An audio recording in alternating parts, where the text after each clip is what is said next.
Welcome back, everyone. We hope you enjoyed your lunch and got properly caffeinated. And we are going to continue our lightning round series of talks this afternoon with a set of talks on business models and how they're evolving in this second machine age. One of the points that Eric and I tried to make in the book was that when the number of building blocks goes up, when the number of elements that you can reassemble goes up, we should expect to see a great deal of innovation. There are two different schools of thought on what innovation really is. There are two different metaphors out there. One is that innovation is fruit, and you come up with something new by plucking a piece of fruit, and you literally, over time, pick all the low-hanging fruit, and then innovation basically gets harder and harder, and more fundamental innovation gets harder and harder. There's a very separate view of innovation, which says that everything that everybody before you came up with is a building block. And what you get to do as an innovator is rearrange those building blocks, take pre-existing configurations of building blocks, add new ones on top of them, rearrange them. And if you take that view of the world, then innovation doesn't run out. You don't run out of the fruit. You just get more and more building blocks to play with. Eric and I think a lot of people in this room, subscribe to that second view, subscribe to the view that innovation is a process of reassembling building blocks.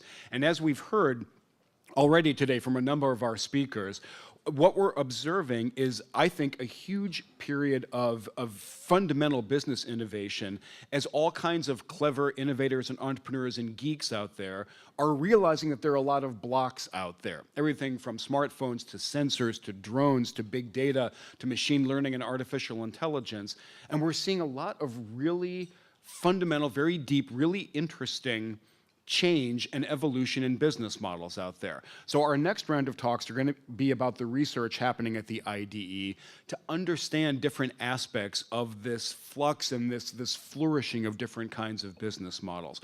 Our first talk is from my colleague and our research associate, Deborah Soule, who's going to talk about the kinds of organizational capabilities that seem like they're really important and really valuable in this time of great flux, and if you're interested in business innovation during this time of deep change. Deborah?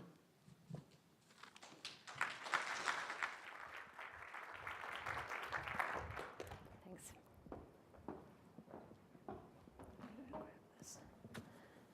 Great. Good afternoon, everybody, and thank you. So I'm going to be talking about digital organizations, and as I start, I want you to think about what does that label mean for you. People talk about digital organizations quite a lot these days, but what does it bring to mind when you hear that? Do you perhaps think of high-tech companies or born digital companies, companies making a lot of use, very intensive use of IT power? How about a company like this, Schindler? Very physically intensive business, moving 1 billion people a day, combining IoT, mobile devices, and a huge field force of technical people. How about, perhaps you've tweeted for a pizza, so you think about Domino's. They're well known for using online and digital mobile means to engage and reach their customers. How about BBVA, another 100-year-old plus company, really innovating and challenging what's typically a very conservative industry, really pushing forward in digital banking. My point is that digital organizations can be found and are emerging in industries of all kinds. And increasingly, what we're finding is that all organizations, all enterprises need to start transforming themselves in order to thrive and continue to be successful in a digital age. So digital transformation research thus far has rightly focused on what business processes are changing, where are digital innovations being applied, and also thinking about what kind of leadership is necessary to make that work. And in fact, they show my work of my colleagues George and others here at at IDE, sorry, that this combination is associated with superior performance. But our question was, what is happening to the organization that's underpinning those capabilities. How is digital transformation, what does it mean for the organization, for the people, for the collection of people? And so what we found is that really it takes a little more than just changing the processes, just acquiring skills. What is important is actually building a capability, a dynamic capability, an improvisational capability to renew your organization. And you do this by the companies that we see successful in this, they do it by reconfiguring their resources, and particularly human resources, to be more dexterous. They can find talent easily. They can partner very easily. We heard a lot about collaboration and partnership yesterday at the conference. They are really able to sense and respond changes in their external organization and take advantage of fast-changing digital technologies to pick up and run with the opportunities that emerge. And so this is a capability. I talk about it as an improvisational capability. It's really about how do you get your organization to improvise. But we want to say, well, what's happening to the organization behind that? Now, one of the perspectives is when we think about organizing, it's really trying to solve the problems of getting people to work together. And that's really, we think about division of labor, who's doing the tasks, and how do you allocate them, and also how do you integrate the effort. So it's questions of reward and motivation and coordination.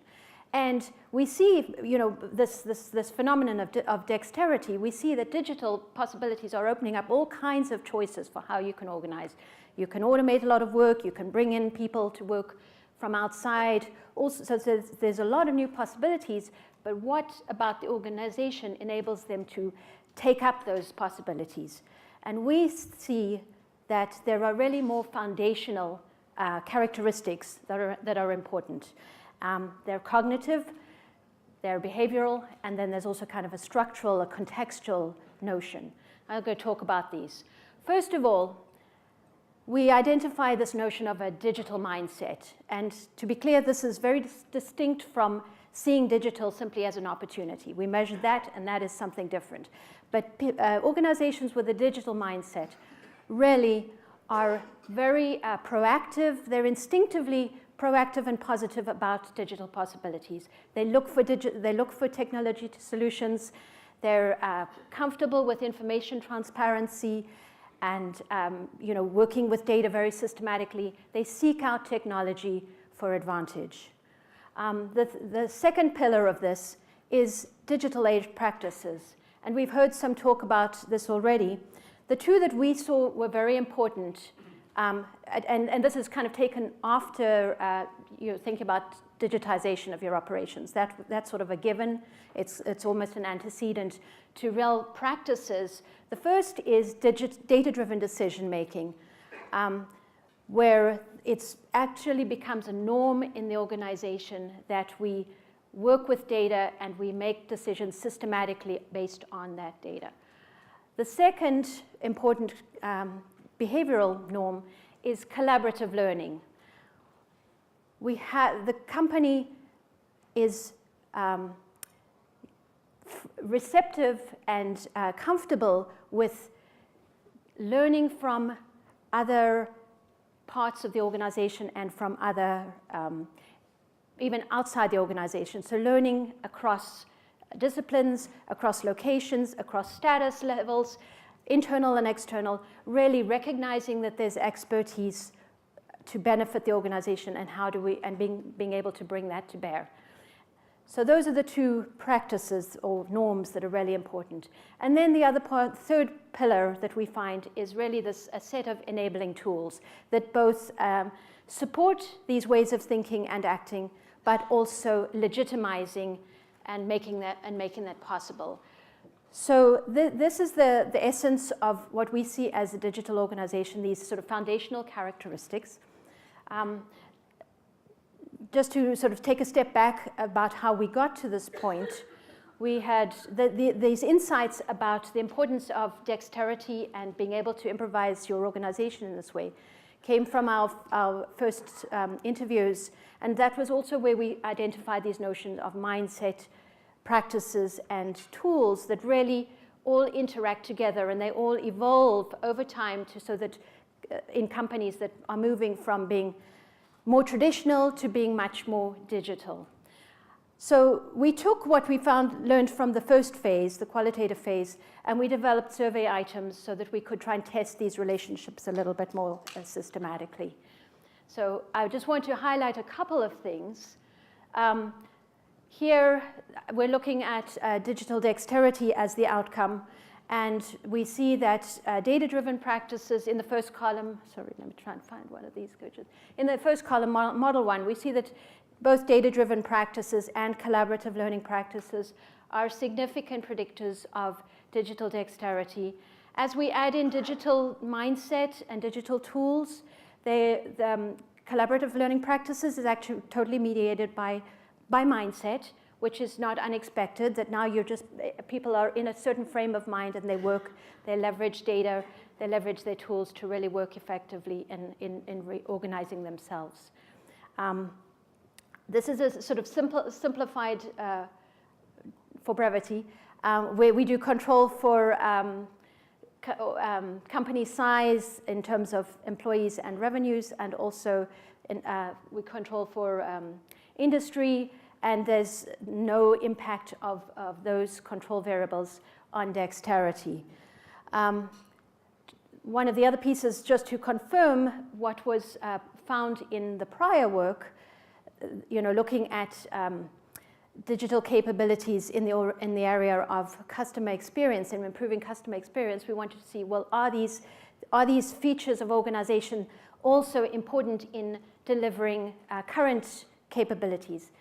And we see, yes, indeed, that at least data-driven decision-making, mindset, and tools are all important in associated with use of digital in achieving operational efficiencies, better operational efficiencies.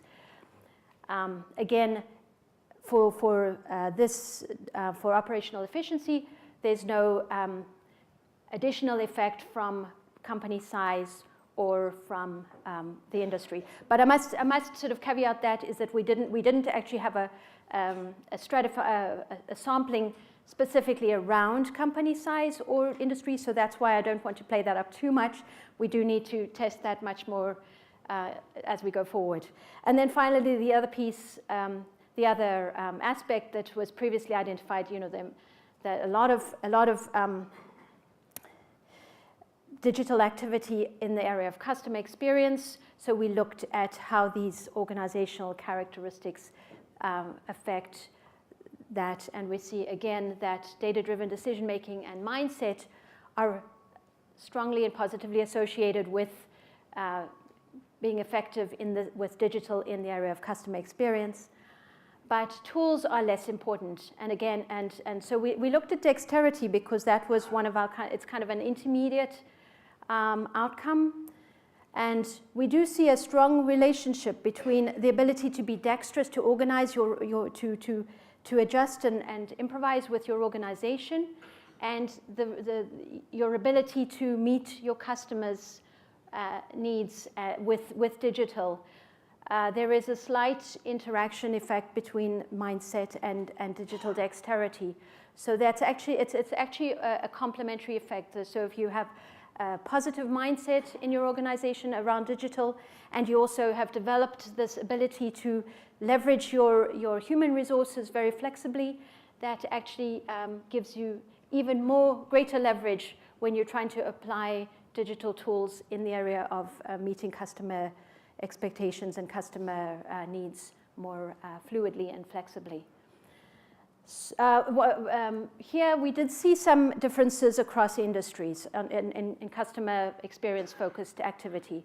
But as I say, we didn't specifically select to get good distribution across the industries, so I won't go into that too much right now.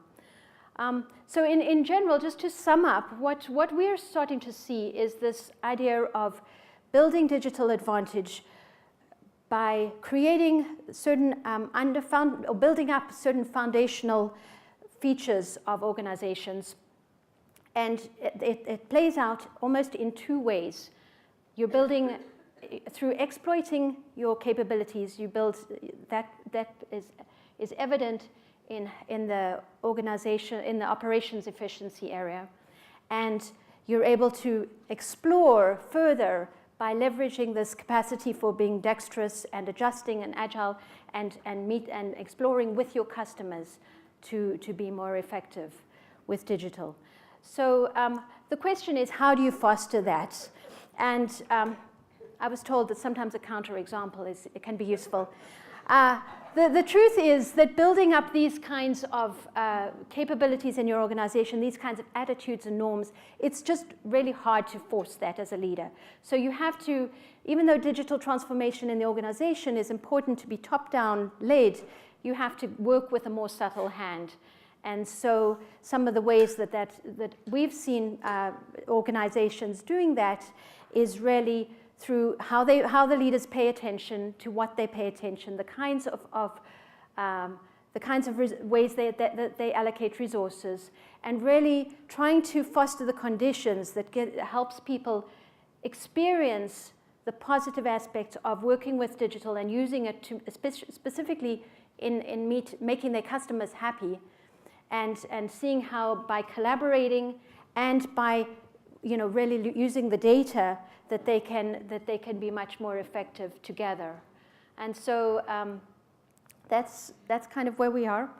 At this point, we have further analysis to do. We have some additional relationships that we'd love to explore. We'd still love to have some more case studies if anybody wants to join us in exploring this further. Thank you very much.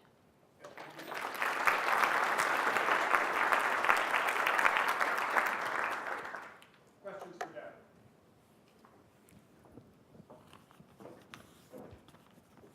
Thank you. Yeah, I've got one. Lucy, go ahead. Hi there. I'll just shout. We work very closely with John C. Brown. Yes. And thank you so much. Lucien from Brave.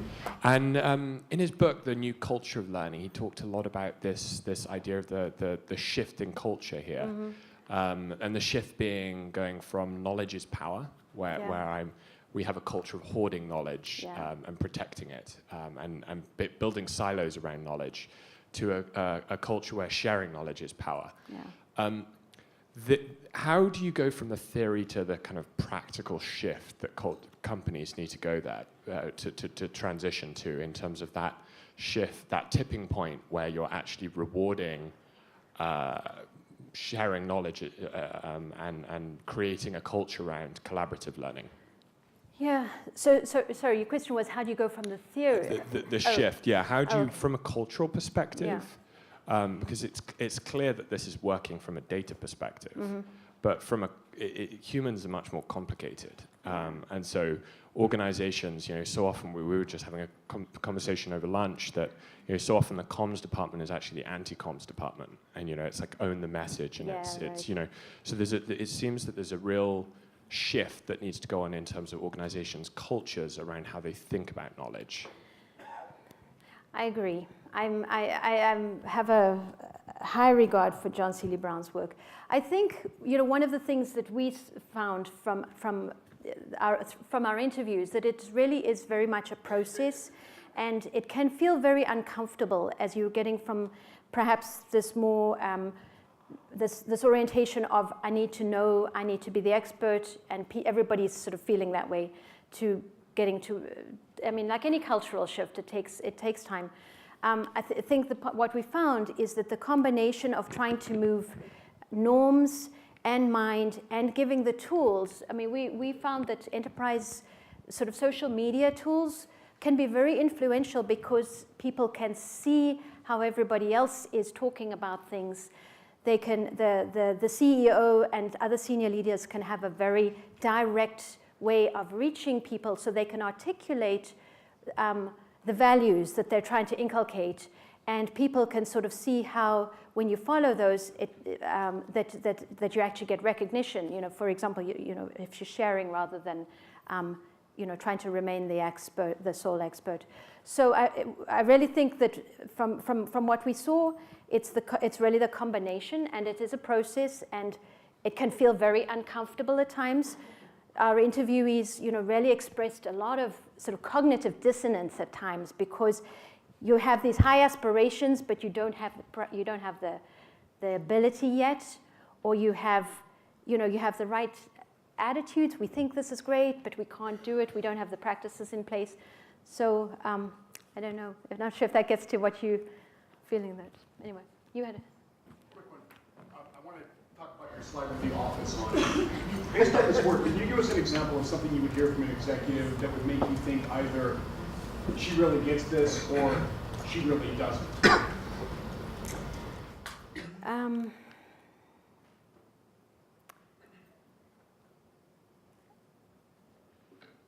I think one of the things I think where they don't get it is if you're really trying to direct people still, really trying to control, and structure doesn't do it. We did find that, I said, the dexterity is an aspect of that. Structure isn't really so important anymore. But certainly top-down hierarchy is kind of on its way out, very much flatter, and that's not really new. But trying to be directive and trying to for a leader to try and stay in control. So that's the opposite of what my friend here said. I think you really have to model the behavior that you're trying to get everybody else to take up. So, Thanks a lot. Thank you. You need this one?